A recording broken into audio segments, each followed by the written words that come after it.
All right, perfect. So for those of us who are in San Diego County, we are zooming in on Kumeyaay land.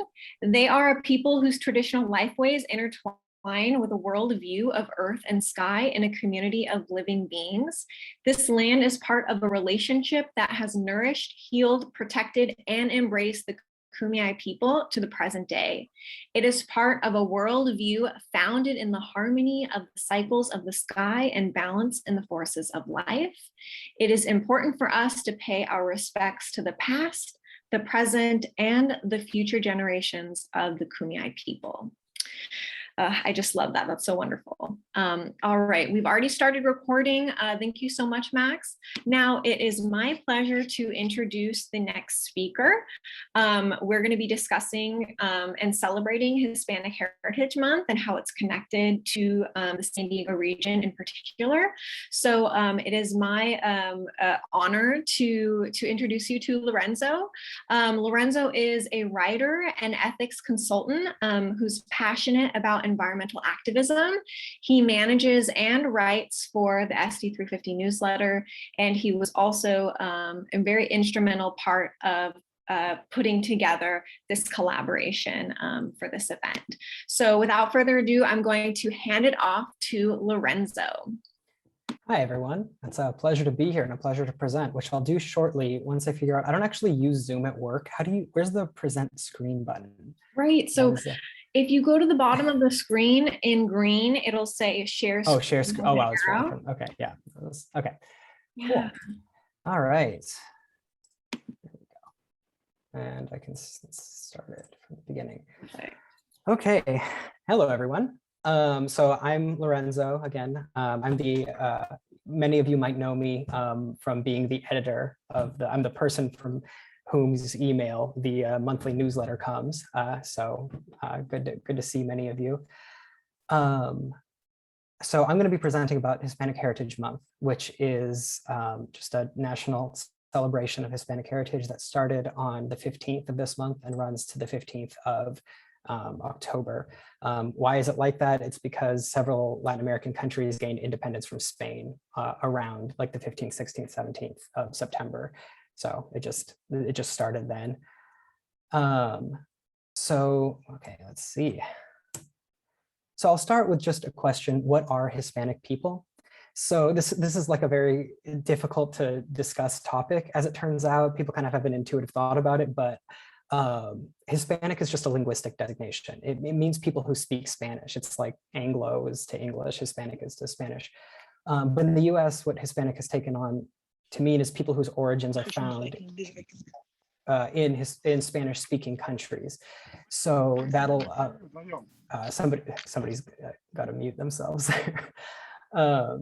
Anyway, even if you don't speak Spanish, if your origins are in Spanish-speaking countries, you count according to the United States government as Hispanic.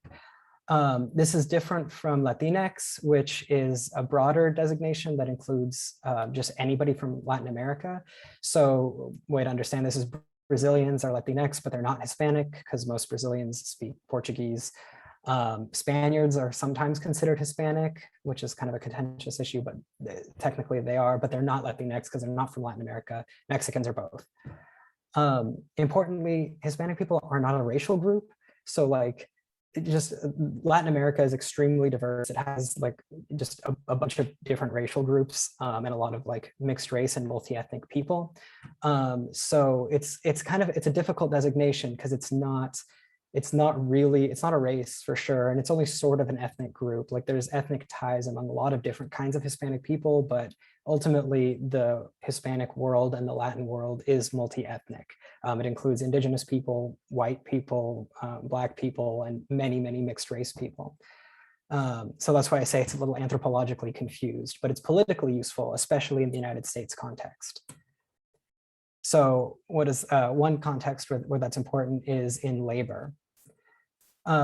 So, we'll be focusing more on labor throughout the rest of this meeting, but there's like a really intimate relationship that exists between Latinx people and the labor movement. As I said, it's just too rich for such a brief presentation. plenty of Latin American countries have had really strong socialist traditions where workers' rights were like the forefront of many of the movements and the parties that existed there. Sort of cheekily put that the US did its best to squash all of that during the Cold War, which is true. That's, you know, why a lot of Latin American countries no longer have such strong working people traditions. But suffice to say that there's like just a very, very deep tradition between Hispanic people and labor movements. In the United States, we're probably more familiar with like one famous example who's just good to know about is Cesar Chavez.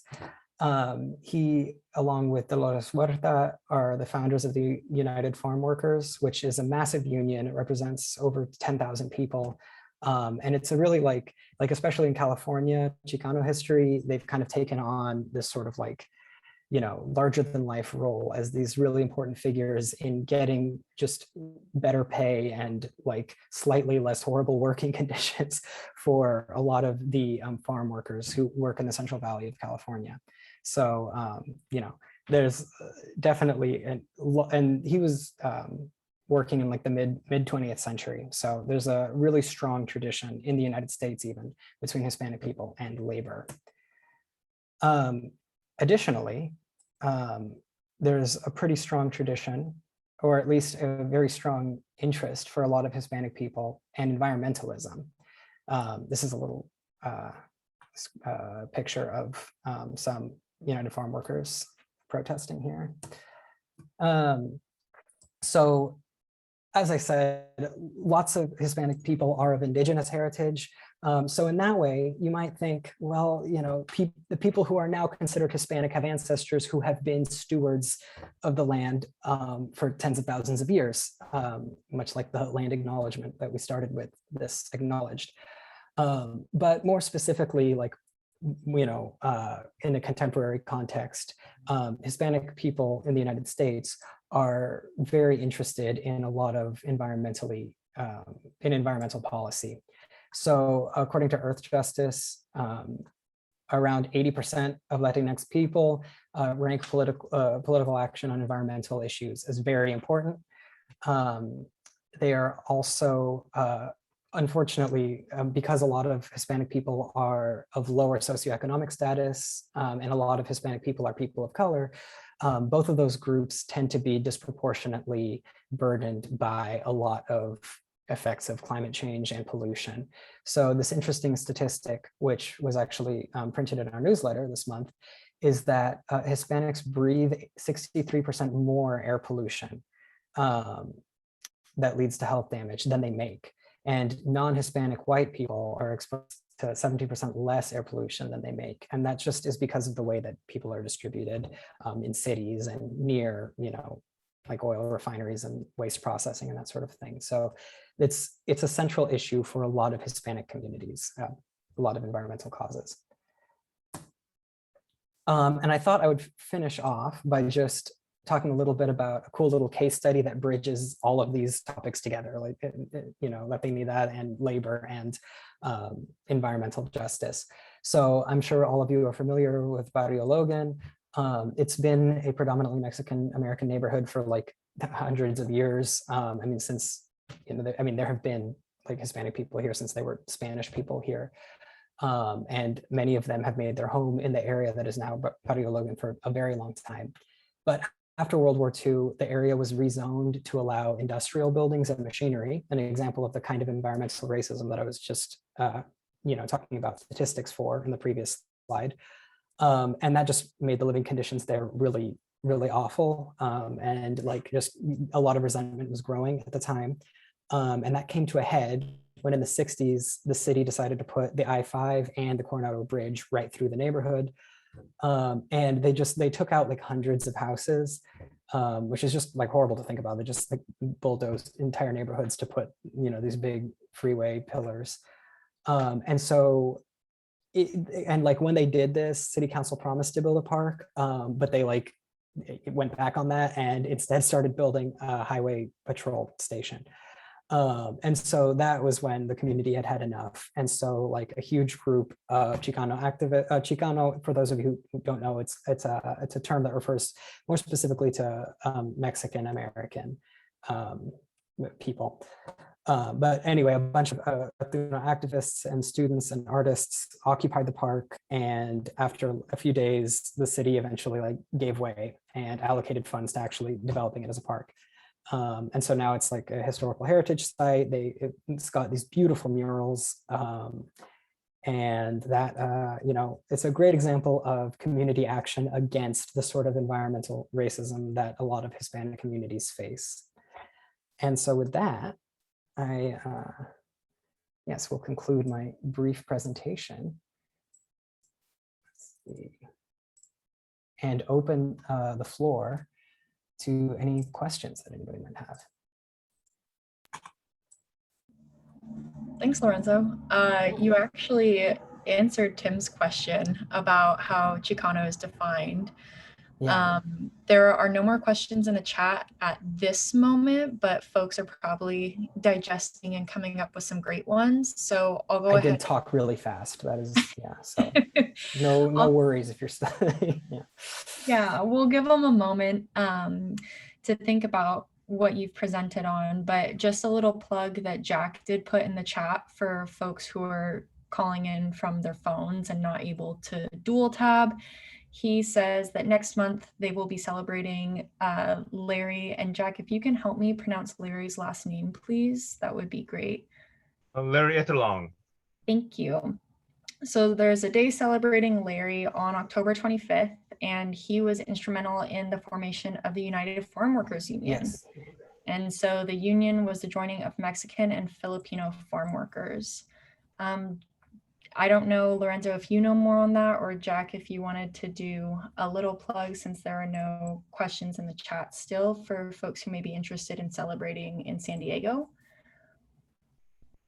Well, this is kind of taking away the news of Filipino month next month, Filipino American month. But I think it's important, the lesson that Larry Etterlong brought, which is prior to the joining of the two groups, the Mexican farm workers and Filipino workers, the farmer owners of the farms were able to beat the unions because they had separated them. It was the joining of these two groups, these two ethnic groups, that made the farmers workers union so strong. And there's a lesson in that, which maybe we can learn and utilize, in knowing that if we join forces, we're able to beat these larger powers. Definitely, and thank you so much. So maybe a little, not a spoiler, but a teaser for what our feature next month could have. Awesome. Thank you so much, Maddie, for moderating those questions and welcoming Jack into the space to give us some insight into that celebration. I think it is so inspiring to be reminded time and time again that movement building works, and really great things can happen when communities come together for a cause. And that's essentially what we're hoping to illuminate here tonight, by addressing the intersections of many of our identities, but specifically the identities of Hispanic Heritage Month, labor, organizing unions, as well as climate striking. So thank you so much, Lorenzo. That was an incredible presentation, and we will be sharing this information with you folks in a follow-up email. So don't you worry, we'll be able to share the insights with you. All right, so now we are going to pivot a bit. We're going to dive a little deeper into this conversation about labor, about unions, and really just the important, essential space they take up in our society, and how they've been connected to social justice movements time and time again. So it brings me a lot of happiness and excitement to share with you our two speakers. We have two wonderful panelists that I will be introducing. The first panelist is Michael Kennedy. Michael is a registered nurse at UC San Diego Health. a proud member of the California Nurses Association / National Nurses United. Michael has served as a nurse representative for the union since 2016 and is currently chief nurse representative for UCSD La Jolla. As an active member of his union, Michael has participated in union organizing campaigns at hospitals around the country. He is a founding member of UC Nurses for Environmental Justice, which seeks to educate and mobilize union nurses on decarbonization at the University of California. Welcome, Michael. Thank you so much. And now I'd like to introduce Rick Bates. Rick is the lead research and policy analyst for Unite Here Local 30, a labor union representing more than 6,000 workers in San Diego's hotel and hospitality industries. Additionally, Rick is a public ballot member of the Central Committee of the San Diego County Democratic Party for the 78th District, chair of the Platform Committee of the SDCDP and SDCDP Executive Board representative of the California Democratic Party. As a longtime transit, jobs, and housing advocate, Rick also serves as a board member of the Cleveland National Forest Foundation, board member of the Climate Action Campaign, vice chair of the San Diego Green New Deal Alliance, as well as co-chair of the San Diego and Imperial Counties Labor Council Environmental Caucus. Thank you and welcome, Rick, to this conversation. And you all know Lorenzo because you already met him. Lorenzo is going to be our amazing moderator. We have some questions that we have sort of put together for these wonderful panelists. But if you feel inspired by what comes out of the conversation, please do put those questions in the chat because we'll have a Q&A afterwards. So without further ado, I'm going to pass the mic to Lorenzo. Thank you, Nicole. And it's great to have both of you on here today, both the panelists. Welcome. So I think I'll just start. I mean, I know Nicole just introduced both of you, but I guess I would like to ask each of you, we'll have Michael and then Rick go, how you're involved in labor and like what it means to you to be involved in labor. Hi. So as Nicole said, my name is Michael Kennedy. I'm a registered nurse at UC San Diego Medical Center, and I've been a nurse representative there since 2017. And a nurse representative is what we call our shop stewards. So we are involved in the day-to-day activities of like filing grievances and handling meetings with management and disciplinary hearings and the mundane things like that. But I also have had the opportunity to do some wonderful stuff like organizing campaigns at hospitals, organizing nurses around the country, which was really enlightening, and it's a really intense process that I was lucky to be a part of. I got involved with labor after the bad election, 2016, as a way to kind of, that was like my way to fight back. They were involved in a lot of social justice movements, and they were very active in Bernie Sanders campaign and Medicare for All, which are things, yes, Nicole, that election. And Medicare for All, which I feel very passionately about. So we kind of share kind of the same missions and goals. So I said, hey, yeah, this is a great opportunity to get involved in something larger than myself. That's awesome. Thank you. Rick, what about you? Sure. Thank you for the opportunity for my introduction. So I guess it might be good just a little bit about Unite Here Local 30. It's a labor union that represents about 6,000 workers throughout San Diego. It's not just a hotel workers union. We also represent hospitality workers like at the convention center, the airport, Petco Park, some of the casinos in our tribal lands.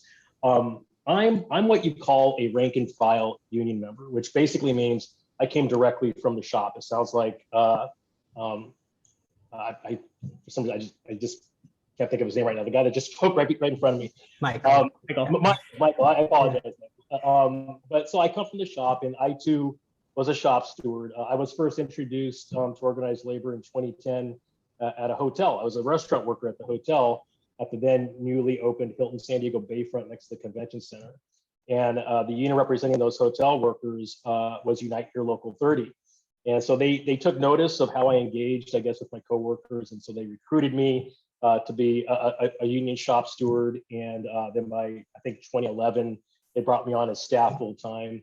Around 2015, I transitioned from being an organizer to a researcher in the research department, which is where I'm at now. That's where I track and monitor all of the regional hotel market, as well as like hotel development and projects and transactions. My scope of work also includes coalition building, advocacy for equity and quality of life policies for working families, especially those of the immigrant and BIPOC communities. Incredible. Wow. Well, thank you. It sounds like you're both extremely involved, which is great because we have plenty of more questions. And I'll start with a very broad one, which goes to both of you. And that question is, so why do you think that labor movements and unions more specifically are important to a just society broadly? And Michael, you can start. It looks like you've unmuted yourself, so I'll give you the opportunity. Yeah. Well, I think broadly, the workplace is the last aspect of our lives where we just accept an oligarchy of petty tyrants. Organized labor is democracy in the workplace. It's self-determination, it's pay parity, it's racial and gender equity, and it's social and environmental justice. I think the labor movement is vital to a just society. That's great. Yeah, I agree. That's a very good observation about the nature of the workplace. Rick, what do you think? I agree with everything Michael just said. Look, if it wasn't for the union, I would never have gotten involved in politics. I would never have gotten involved in trying to figure out how to affect change in my community.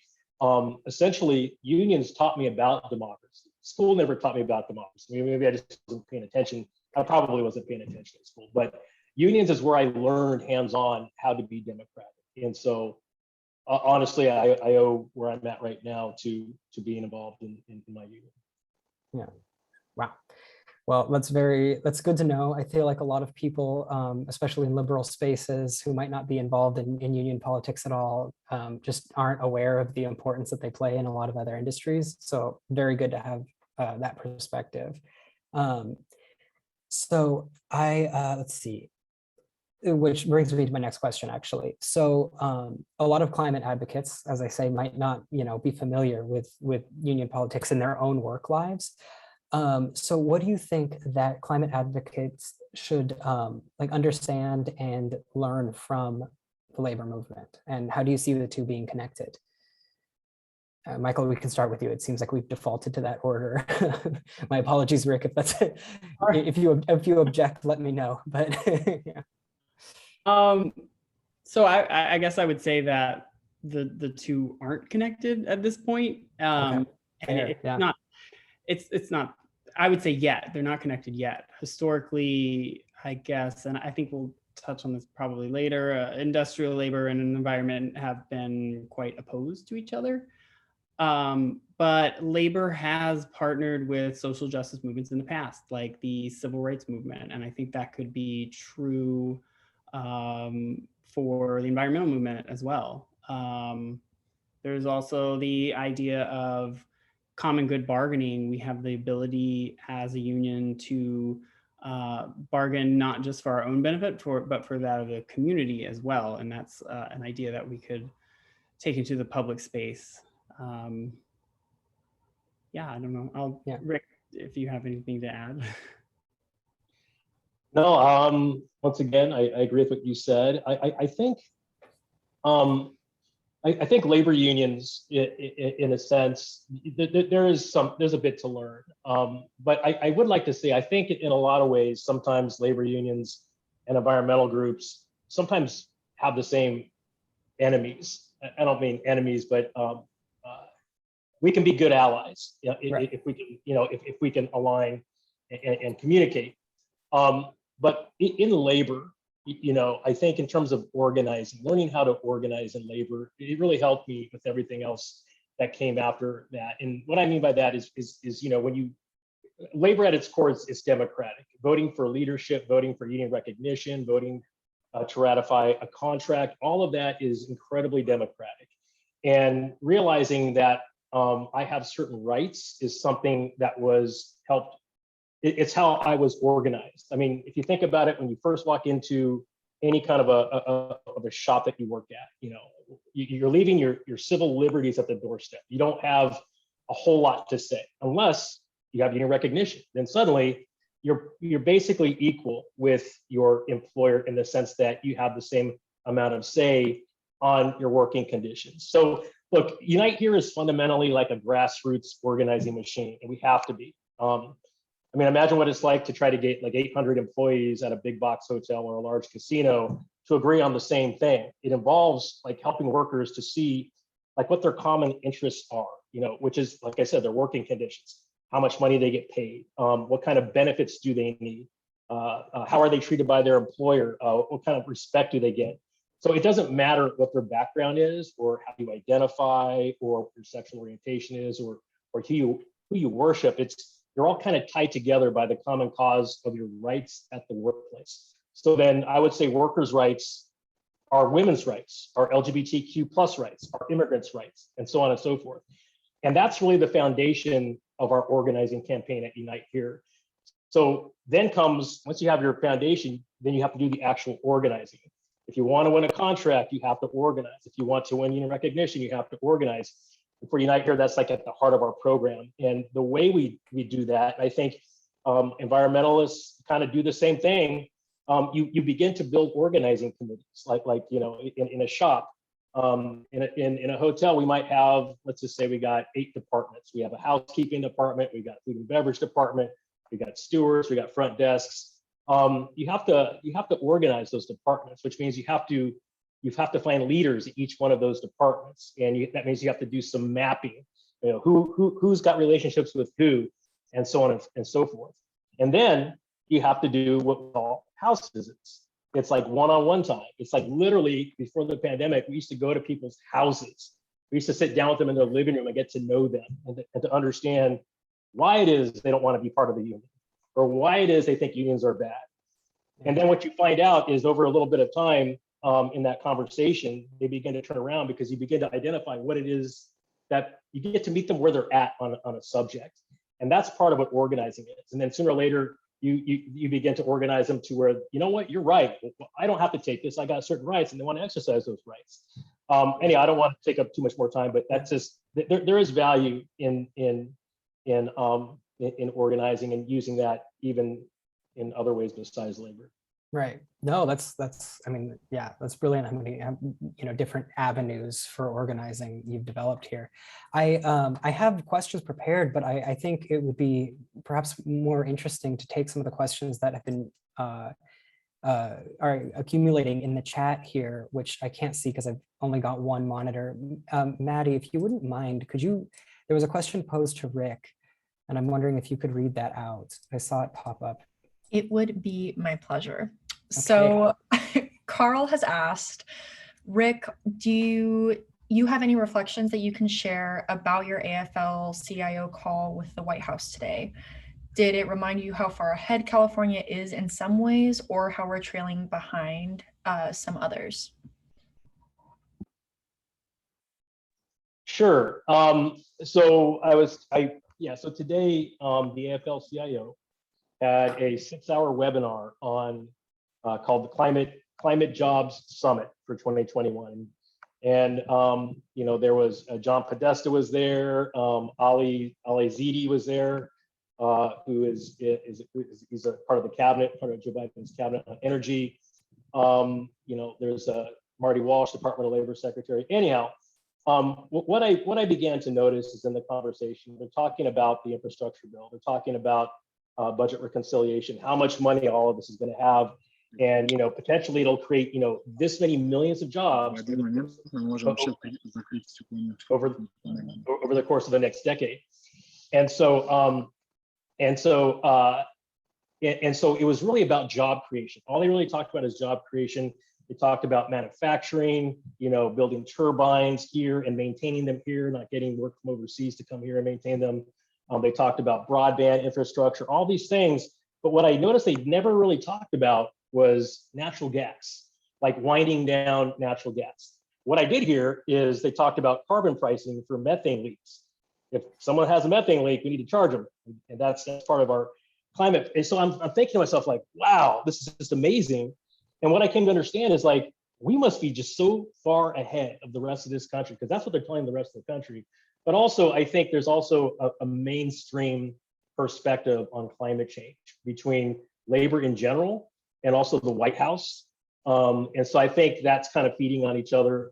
I think that there's a lot of industry talking points that are trying to figure out how to, how to slow down on decarbonization. So anyhow, so what if we look at California, we got like 49 municipalities that have electrified or that are installing or that have installed building electrification reach codes. Number 50 is on the way. That's pretty impressive, but no one talked about that. So anyhow, that's if that answers your question, or if you have something more specific. No, that's great. That's very informative. Very cool that you're on that call. I think I'll next turn to ask Michael. This be particularly interesting coming from you working as a nurse. So what can you share with us from what you've learned from COVID related to labor and advancing progressive values and policies? How has COVID changed the status quo, would be another way of phrasing that. How has COVID changed the status quo? Well, I mean, it's changed everything for us, really. The thing that stuck out to me most at the beginning of the pandemic was the way employers silenced healthcare workers. They told us lies about how the virus spread. They told us it was droplet and you don't need to wear N95s. It's fine, just wear a bandana, you'll be fine, stop complaining.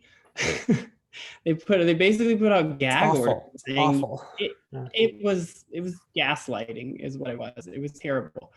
They put out gag orders threatening to fire people who posted on Facebook. I mean, this is around the country. This isn't just here. It first happened in New York, and our colleagues at the New York State Nurses Association had some brave nurses who stepped forward and shared photos of nurses wearing trash bags and bandanas. And, while the rest of the country was going, hooray, healthcare heroes, high five, pizza party, they were saying, no, that's not what's going on. This is what's going on. So here in California, we did our union NNU did a lot of media training, preparing for, at that point, things weren't as bad here. Media training for us. I got nurse leaders out there countering industry message because big corporations have media departments. They have PR. People don't have PR, but people have a union.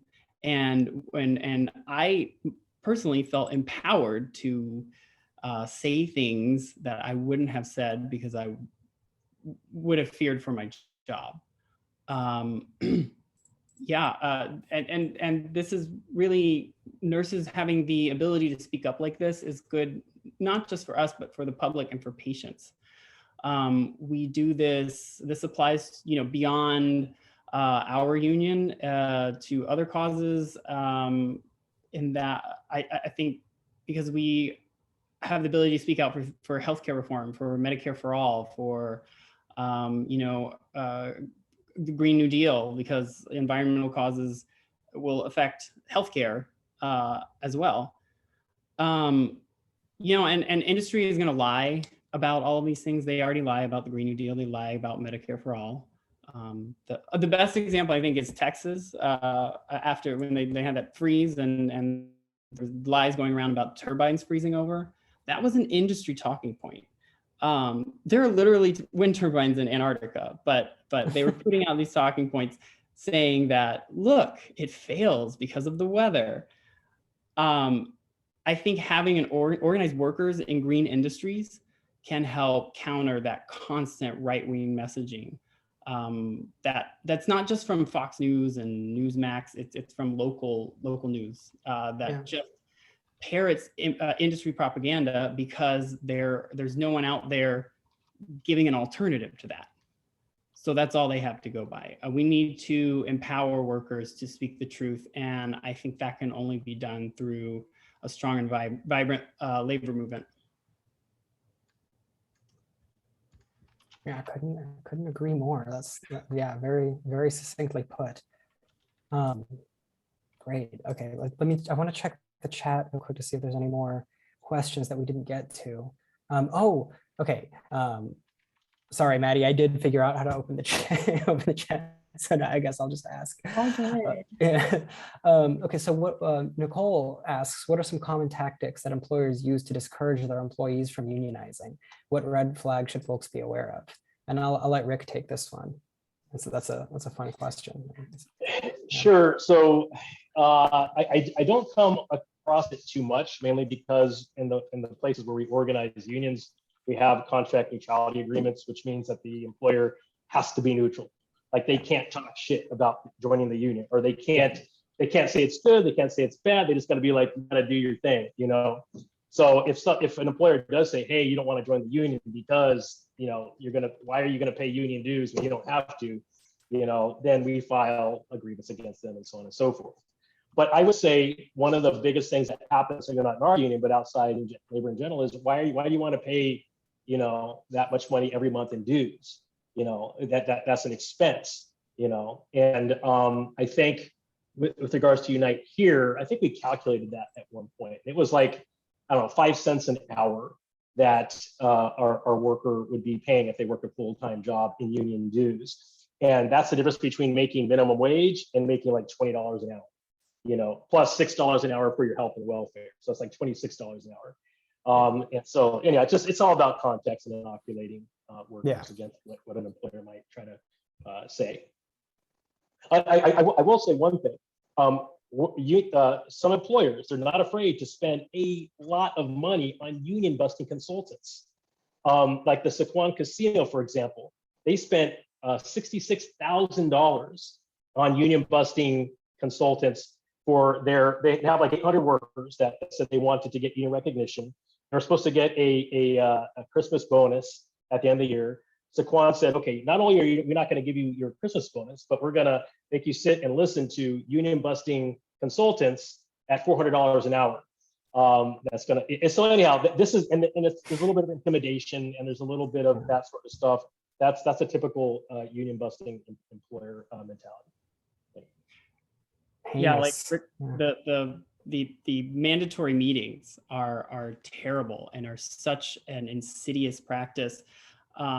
No matter how much we inoculate against it, when you have a captive audience who are required to be there and required to listen to your lies, it is so hard to counter that. I did an organizing campaign in Baltimore, and we would go and we were talking to nurses one-on-one and trying to assess how they felt about the organizing campaign that's still ongoing. And I was surprised at how many people say, oh, I've already talked to you about this. I've already talked to you guys about this. And I said, no, you haven't. How? And they said, oh, they came to our unit and told us all about the union. And I said, we're not allowed on your unit. They were posing as us and lying to them about what we would charge them, what they would be required. Oh, you wouldn't be able to pick your shifts. You'd have, you know, these insidious lies that are not true at all. And the fact that they're allowed to do that is just horrible. It's a crime. And it's something that is so easy to change with legislation. It's actually one of the provisions that's in the Protecting the Right to Organize Act is making illegal this hallmark of union busting. And it's so important to get that passed. It would make it so much easier to get through to workers. Wow, that is incredibly dark. I did not know that they did that. That is, wow, what an awful thing. Shoot. Okay, well, I have an important question, and then we don't have too much time left, but I want to ask both of you or each of you this, and then we can turn over whatever time is left to audience questions. So I want to ask each of you, So given that parts of labor sometimes clash with environmental efforts, what's the best way for our members to understand where labor is coming from and to learn from labor? And basically, what's the best way to take what's ultimately shared progressive values and have them work together in cases where they might at first clash? We can start with Rick, because Michael just spoke. So. No, that's a great question, and I'll try to be as brief as I can. Sometimes I ramble on. I just would like to say, first of all, that San Diego 350 has done an amazing job at trying to navigate this sort of relationship in San Diego. I think a lot of praise should go to Masada and her crew.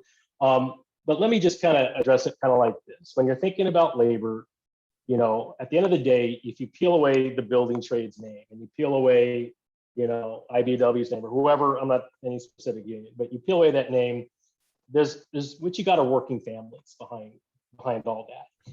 And so labor, like at its core, it exists solely to protect what workers have fought so hard to achieve over decades. Some of these contracts are 100 years old, right? So nothing that labor ever got was ever just handed over to them out of the kindness of the employer's heart, right? And in fact, labor has this history, like back at the turn of last century, of suffering extreme violence and even death to stand for their rights, or for trying to exact just working conditions.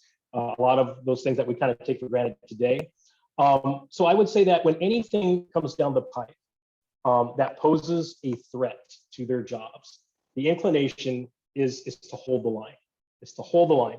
And that includes important climate policy that potentially puts their job at risk. And so I would say that, you know, with climate and climate change policy, it's just very, very important that any climate policy that comes forward, that it has been analyzed for, you know, the kind of impact that it might have on workers. And since we're environmentalists here, I would say, think of it like an EIR for a development project. Every project has impacts. And so you have to analyze what are those impacts, and you put it together in an EIR. And then you have to, and if there's impacts, you come up with alternative scenarios, and you put together a plan for mitigation and monitoring, all this kind of stuff. It's kind of the same thing when it comes to policy decisions or anything that comes down that has a worker impact. We got to analyze it for impacts.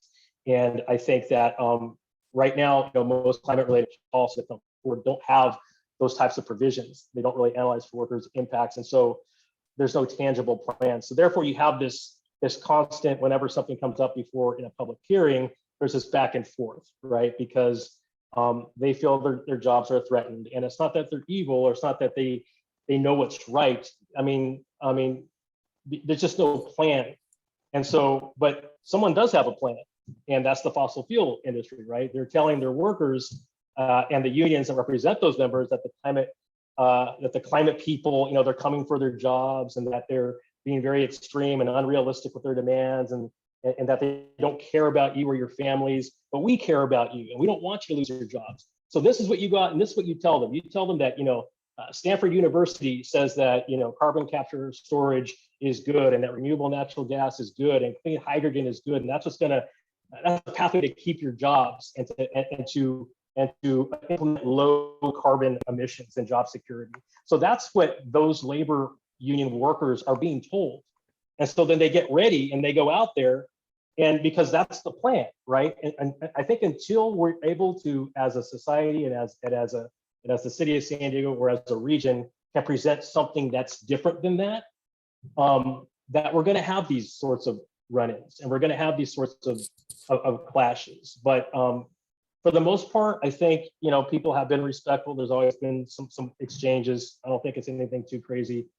Sometimes, you know, tensions will get a little heightened, but at the end of the day, that's kind of what's happening, if that makes any sense. I try to be brief. I'm sure I kind of rambled. No, that was great. It's very insightful. Thank you. Michael, do you have anything to add? Yeah, I think Rick put it very well. I mean, the going forward, we have to make sure, I think, for workers, there needs to be, especially in these industries, there needs to be a just transition from the old economy to the new economy. We need funding and we need planning for the people who are going to be displaced from their jobs, not just by green technology, but by Medicare for All. Medicare for All is going to put a lot of people in the insurance industry out of business. It's going to put a lot, it's not their fault that they work for, you know, greedy insurance companies. That's their livelihood though. And they're going to be out of a job. So we need to make sure that when we transition from these industries, that there is a place for people. Otherwise, you get places like my home state of Louisiana. That's where I was born, where I grew up. It's all oil. The entire Gulf Coast is oil. And when we transition from that, there's going to be nothing there. And these people know that. And that's why they cling so much to it. And they're so opposed to our efforts because that's all they have. There's a lot of fear. We just have to make sure that our leaders have a plan, I guess, for how we're going to make sure this future is for everyone and not just for, you know, the people on the coasts. Yeah. No, that makes sense. And certainly there's a lot of work that environmental organizations need to do to emphasize that just transitions to new forms of labor are going to be prioritized because, yeah, I think at the moment that seems to be less emphasized than it ought to be. So I think at this point would be a good time to see if there's any additional questions that anybody who's listening would like to ask in the chat. So I think Adam's questions got answered by Rick and Michael's last question, or last answers, excuse me. Masada did have a question for both of you. What is your advice for climate activists on how to connect with union members, both those in leadership positions and rank and file members? Are there any specific do's or don'ts that you would recommend? And Masada thinks it was answered, but if you would like to expand on any answer that you have given, feel free. Yeah. And she's laughing. I don't mind chiming in here. So look, I mean, if there's an opportunity to maybe, you know, go to a labor event, I mean, I recommend doing that. There's been some you know, pickets at CVS and stuff like that where members of the Sierra Club and Climate Action Campaign or San Diego Green Deal Alliance has come and participated. I think Carl actually came to one to kind of get to know and kind of get to feel what union workers are like, why they're out there, why they're yelling, and why they're risking, you know, their jobs by doing that. I think that's a good idea. I think it's the idea. Look, what you all are doing is great. Continue to do everything that you're doing in terms of advocating, you know, the climate strikes, the protesting SEMPRA, all that kind of stuff. Don't change anything. Keep doing that. But at the same time, I would say try not to, if you hear labor give their narrative on how to solve climate change, I would recommend against trying to offer a counter narrative to that. It doesn't help. It's a sense of, you know, why are you attacking me and my livelihood? This is what I've been told, you know, and that kind of stuff. I don't think we're in that place yet. We're not at that place where we can have those kinds of conversations because there still is no plan for a just transition, what Michael was talking about. It's a concept. There's still no jobs that have been produced by the $3.5 trillion reconciliation bill or the infrastructure. None of that exists yet. It's all theoretical and it's still all conceptual. So until we have something solid, you know, I would just say, I would just be mindful of that, you know, but anything else, keep full steam ahead. I think ST 350 is doing an amazing job in leading the path here in San Diego. Right, thank you. That's, yeah, very helpful. Well, with that then, it looks like we're just at time. So that worked out very nicely. I want to thank you both. That was a lot of really insightful information, really thoughtful perspectives. Thank you for sharing, and thank you for also doing all of the work that you do with your unions. Very inspiring and great to hear about. I will turn it back over to Nicole now. Yes, I second that. Thank you so much, Rick and Michael and Lorenzo and Maddie for, facilitating that wonderful conversation. I learned so much from both of you. I think everyone on the call can agree, enthusiastically agree that we want to continue to support your efforts. And we just so appreciate you sharing your perspective with us. So really, really wonderful. So right now we are going to shift to celebrating our highlighted volunteer of the month. Unfortunately, Bella Santos couldn't be with us tonight, but she did send me a bio that I'm going to read just so that the folks on the call that don't know her can learn about her and her efforts. And then the folks that do know her, maybe you can learn a little bit more. And folks, please feel free to continue putting those questions in the chat comments. I think we'll be able to try to answer them later if there's any extra time on the call. So just wanted to plug that. So Bella Santos is a rising junior at Westview High School in Rancho Penasquitos. She's also a Girl Scout and a tri-sport athlete playing soccer, lacrosse, and field hockey. And this is what she has to say about her experience being a volunteer.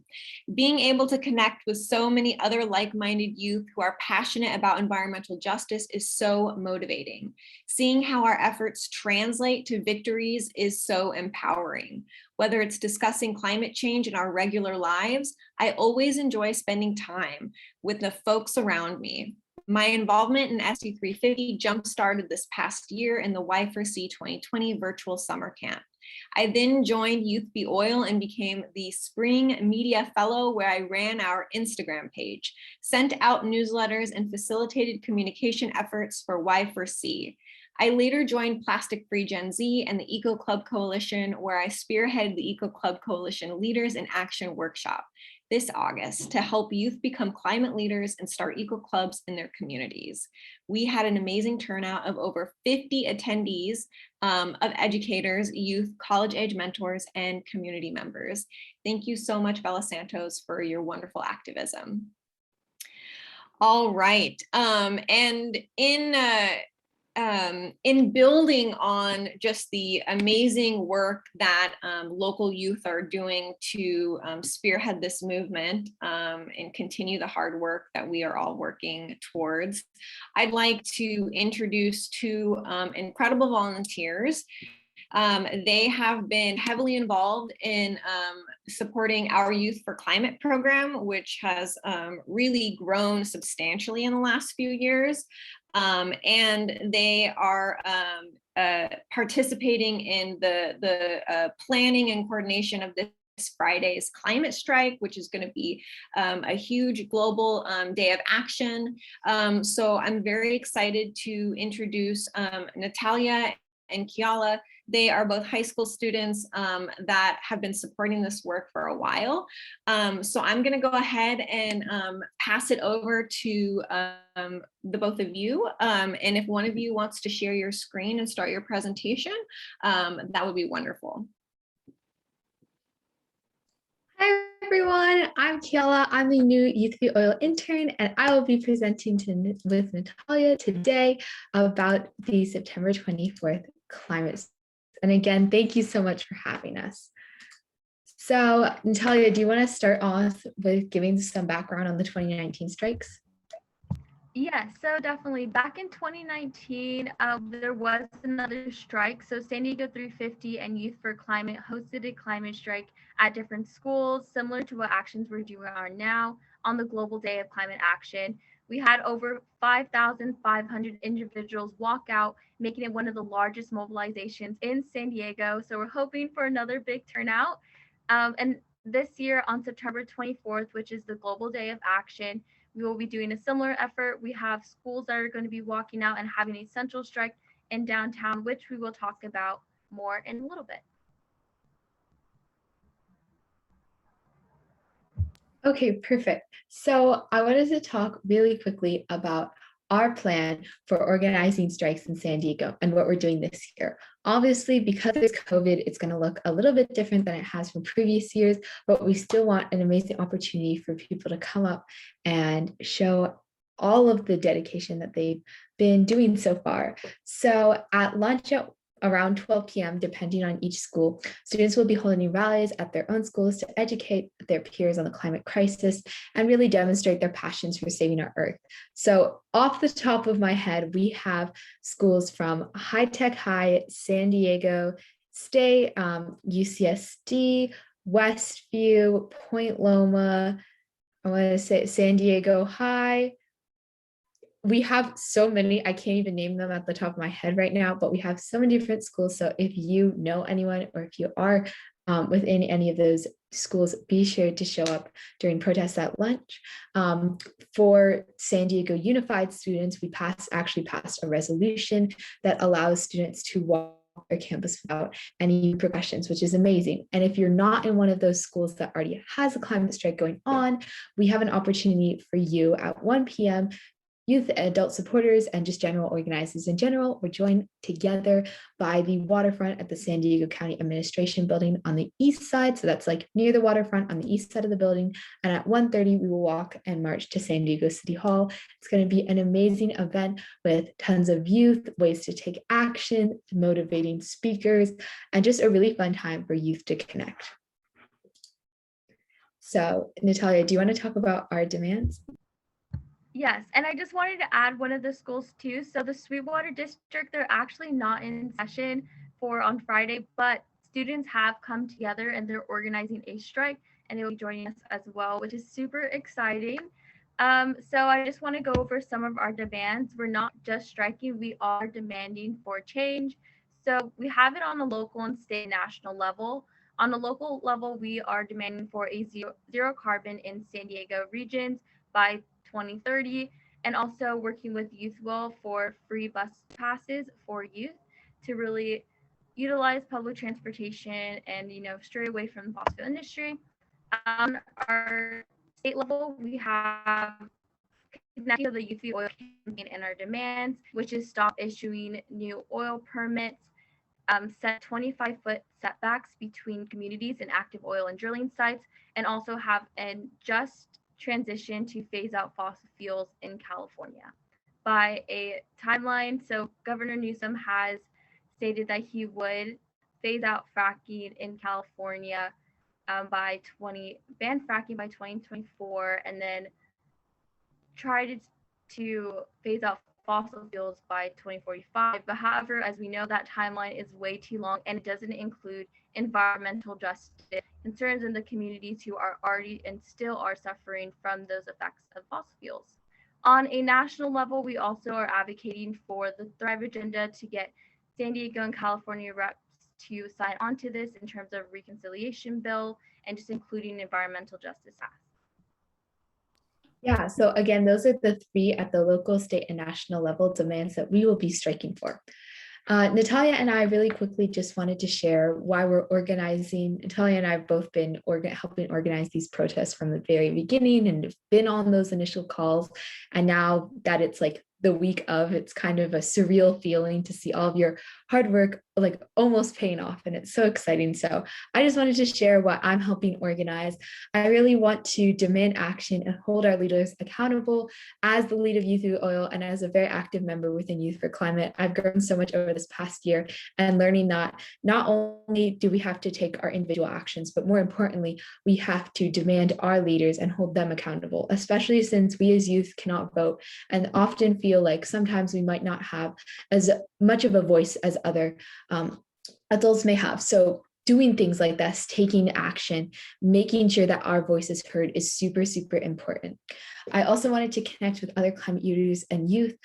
Throughout this whole experience, I've met so many amazing people, and I really hope that within these strikes, we could not only help to organize a broader coalition of youth and people interested in environmental work throughout the city and the county, but also just work to make new friends and develop new connections. And then last, just again, taking collective action, feeling like, I know it's been kind of a crazy year. We haven't had a lot of protests, but taking big action and having a really fun time doing so. I know that I'm going to have an amazing time with my school, holding up some flyers at our lunchtime. I know Natalia's organizing this whole walkout at her school, so I'll pass it over to her to talk about why she's striking. Yeah, sorry, a little story time. So I am organizing a strike as well at my school. I go to High Tech High Media Arts. Um, so the reason I'm striking is like I was inspired to by the strike that happened in 2019. We had one at High Tech High, and just seeing how much the climate crisis is going to be impacting youth, one of the generations who are going to lose most to the climate crisis, and just so much more. Some of the reasons that I am striking, why I'm hosting a strike at my school, is because I really want to educate others on the climate crisis, just everything that's happened, but also the interconnectedness. It's not just happening on a global level, but how we see this locally within San Diego communities. There is people on the front lines within Barrio Logan and National City suffering from one of the worst air qualities, from the impacts of flooding and sea level rising. Already us being in an extreme drought, knowing like water access and stuff like that is already being impacted. So taking and striking is also another way to take meaningful action together, us collectively as students, as Kiala was mentioning, and also uplifting and empowering unheard voices. Even specifically at my High Tech High Media Arts, I am collaborating with our Met Club, BSU, Girl Up, because I want to make sure everyone is included, because everyone's voices matter. Everyone's going to be impacted by the climate crisis and their future in different ways. So this is just another way that we can empower youth voices. We can empower a diverse group of voices to come together, because we are fighting for this collective issue that is going to be impacting everyone. And lastly, just really spark hope. I was like talking to a lot of them students, and they're like, oh yeah, I'm like definitely I'll come support the strike. You know, I get to miss some class time. But then it was like this lost sense of like, okay, the climate crisis is here. What is this strike gonna do? And what I really want people to take away from this is that this is just like one action out of so many others that we can do to really make our voices heard. But we coming together and just like amplifying our voices, it's just one way showing our policy people and people in power that we are demanding action, and that how much we care about our future and how they need to prioritize that. So I'm hoping from striking that we can build hope, come together, power our voices, and just also spread more awareness about the climate crisis. That's awesome. And I'm totally with you, especially on that last point. I think sparking hope is something that we all need during this time. And I hope this event brings a little bit of joy to everyone who attends. So, oops, sorry. I just wanted to quickly play this strike video, which was a recap of the 2019 climate strike walkout. Can everybody see and hear? I know the audio is very low, so you might not be able to. 14, and I go to High Tech High. I'm here protesting for my future and my children's future and my grandchildren's future. For even race for the human race, to save our planet that we can't replace. No other earth is there in outer space. Get on the break, fuck all mistake. What do we want? What do we want now? I'm gonna give much more than I take. I'm not defined by what I buy, but what's inside my heart and my mind.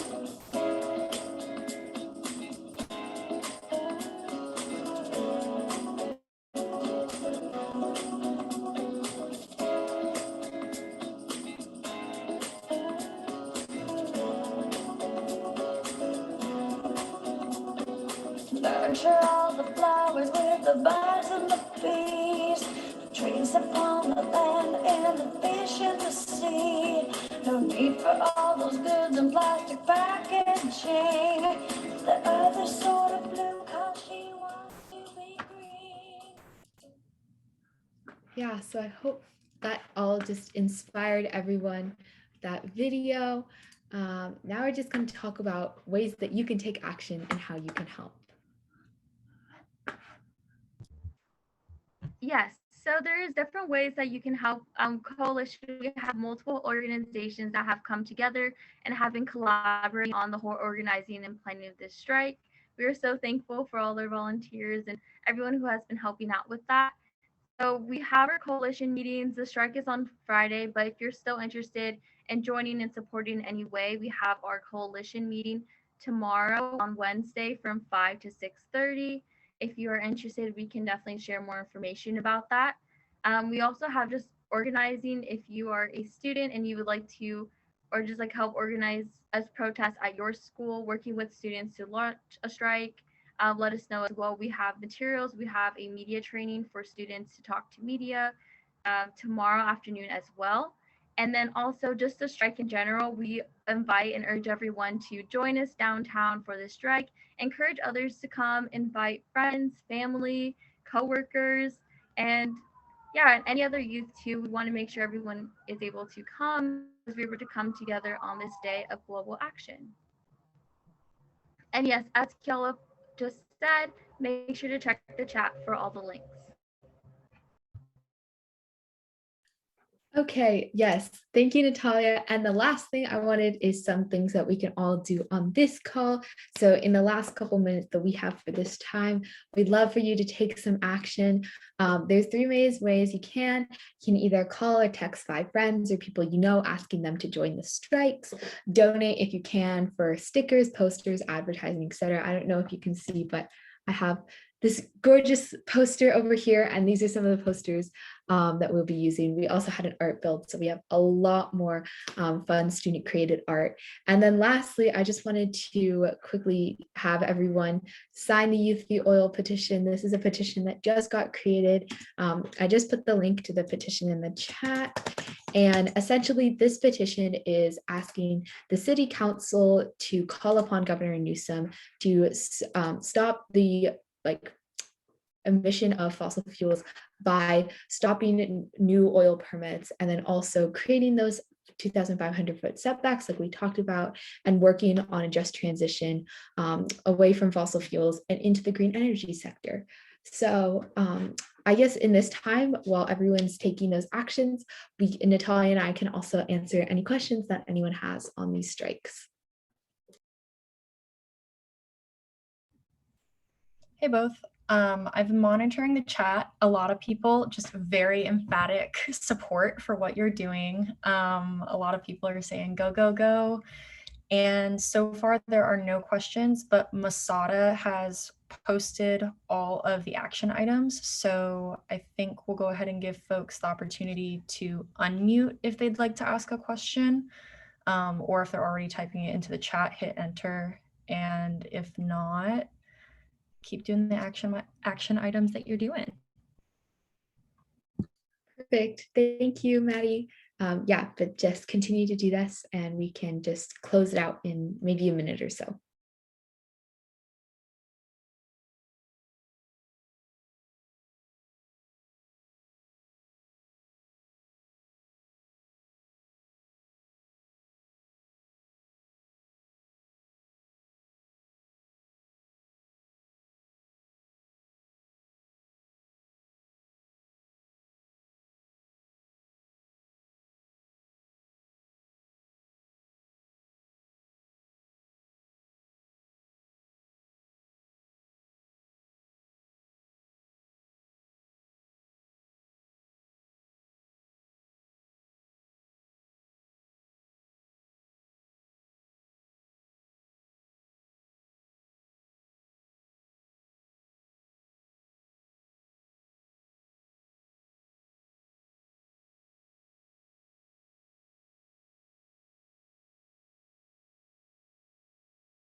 Okay, well, I'm sure everyone is, oh, please use, yeah, it has that's like the fancier cleaned up version of the link, sorry. Thank you for putting that in the chat, Masada.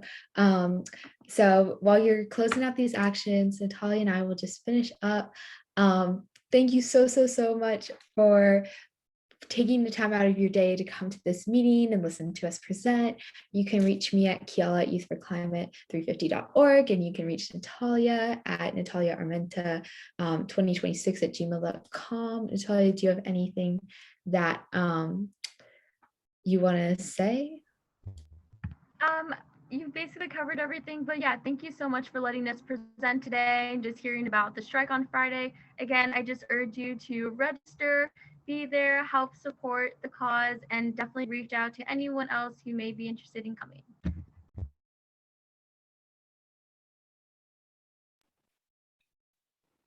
Great. Thank you both so much for that wonderful presentation and for all the hard work that you're doing in your high schools and in your community. As Maddie said, so much support and love in the chat. We're really excited for this Friday's strike, and just so honored to hear from both of you and hear about the hard work and your commitment to the cause. So folks, please go ahead, fill out the petition, invite your friends, register right now. I will say I have gotten a lot of emails in my inbox during this meeting. So quite a few of you have already registered for the climate strike. But if you have not already, please do that. Just check it off your bucket list for the day. Right now, we kind of want to provide a space to reflect on some of the great content and conversation that we had tonight. So we're going to be doing a brief breakout for just about 10 minutes, not very long. Max, we're hoping to get 3 to 4 people in each breakout. And I'll be posting the questions in the chat, but it's really an opportunity to reflect on any and all the things that you learned tonight and what you're going to do to either turn out people to the climate strike this Friday, or what were some things that resonated with you and how are you going to continue to support not only the climate movement, but the labor movement as well. So I will let Max sort of put us into our little breakout pods. And it looks like he already did that, which is wonderful. I'm going to add our questions to the chat right now. And you can go ahead and join your room for about 10 minutes.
Awesome. Okay, I think we're all back now. Thank you to the folks that stayed on the call. We do really like to have some sort of interaction component, so that's why we did the breakout. I had such a wonderful conversation in my breakout, getting to know the folks in the room and hearing their perspectives and diving a little bit deeper into that conversation. So I know we're almost at time, but I find it really valuable to sort of pause and check in with folks and let them sort of share what exciting or interesting thing came out of that connection, that human connection with others. So if anyone wants to unmute themselves and just share a brief sentence or two, we'd really love to hear from you.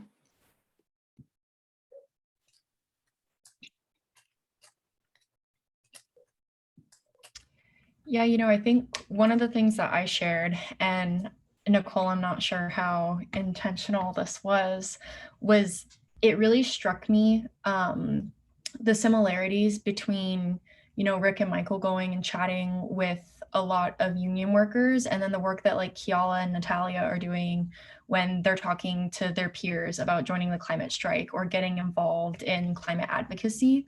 And Rita was also in our group chat, and we all just commented on like the importance of those one-on-one discussions that were talked about in the labor and the union panel, and just the commonalities between all of that advocacy work. I think it underlines how important just connection in general is. Mm-hmm. Absolutely well said. There were some definite intention of who we brought into tonight's conversation because we felt there were overlaps to the work. And it's cool that you all were able to explore that in your conversation. So thank you so much for sharing, the human element, the connecting element is so important. I think we have we have time for maybe one more report back. Anyone want to share something about their breakout room?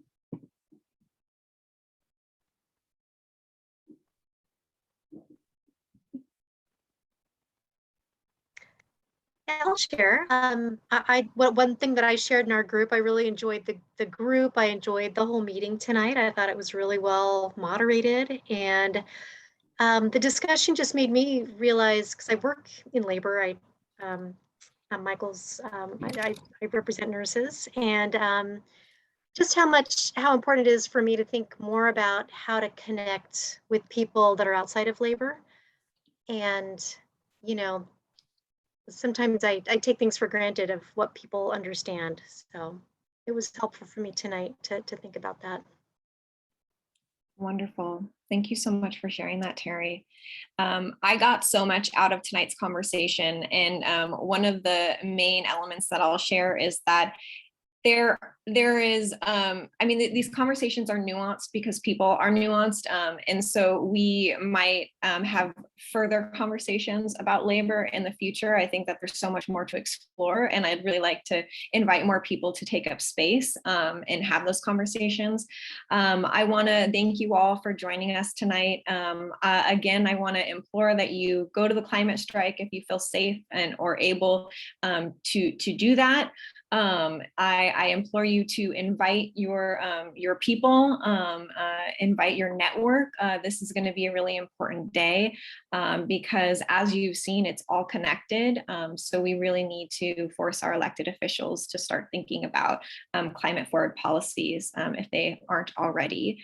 I will drop in the chat our event link. So just for your convenience, folks, if you don't have it, please do go to our events page and look up our upcoming events. Because we have many of them. And then I'll close just by saying that I'm really very grateful to be a part of this community. There is a lot more work to be done, but I find real value and a sense of comfort of how far we've already come as a community.